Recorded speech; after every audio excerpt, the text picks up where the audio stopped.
प्रणाम। एक विनती है आपसे। कहिए राजन।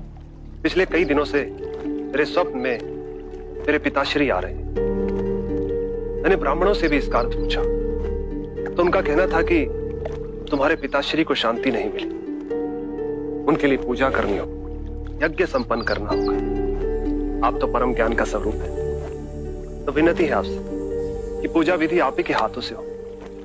जो मेरे पिताश्री तक पहुंचे उन्हें मुक्ति मिले, जीवन मरण के इस चक्र से वो मोक्ष पाले। अवश्य राजन।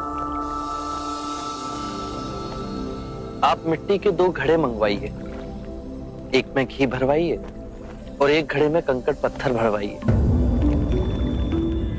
और उन दोनों घड़ों के मुंह कपड़े से बंधवा दीजिए और उन्हें लेकर नदी के तट पर आइए। मैं वहीं आपकी प्रतीक्षा करूंगा। मैं भी इसका प्रबंध करता हूं महाराज।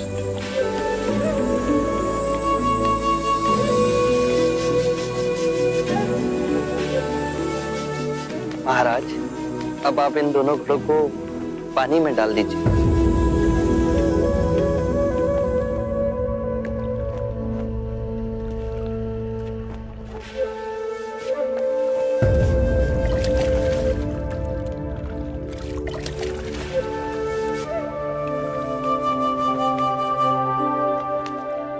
महाराज, अब इन दोनों घड़ों को आप तोड़ दीजिए।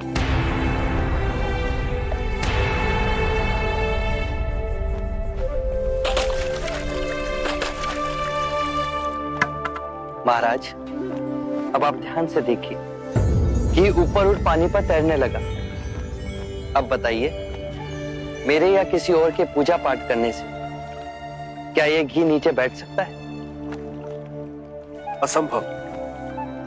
ये तो घी का स्वभाव ही नहीं। सत्य कहा आप। उसी प्रकार किसी भी पूजा पाठ, विधि विधान, कर्म कांड के द्वारा पानी के अंदर डूबे हुए कंकड़ पत्थर क्या ऊपर आ तैर सकते हैं? नहीं बुद्ध, ये तो प्रकृति के नियम के विरुद्ध है। तो हम प्रकृति से भिन्न कैसे हुए? हम भी तो प्रकृति का ही रूप है।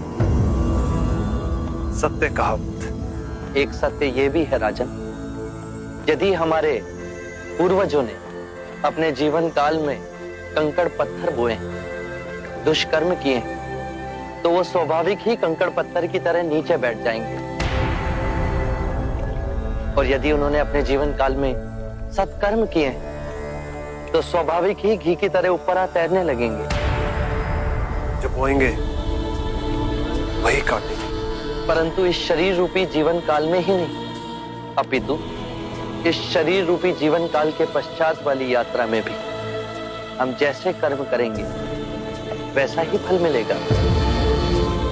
अब बताइए, इस प्रकृति के नियम को कोई पूजा पाठ, कर्म कांड, विधि विधान, यज्ञ हवन मिटा सकता है? राजन, मैं भी इसको नहीं बदल सकता। केवल अच्छे कर्म ही मनुष्य की मुक्ति का द्वार खोलेंगे। एक ऐसी तलवार है आपके हाथ में जो एक क्षण में सारे झूठ काट केवल ज्ञान को प्रकाशित करती है। ना जाने कितने जन्मों और भटकता में यदि आपकी कृपा ना होती, इस एक क्षण में आपने अपनी अदृश्य तलवार से मेरे अहंकार का सर भी काट दिया। धन्य है प्रभु।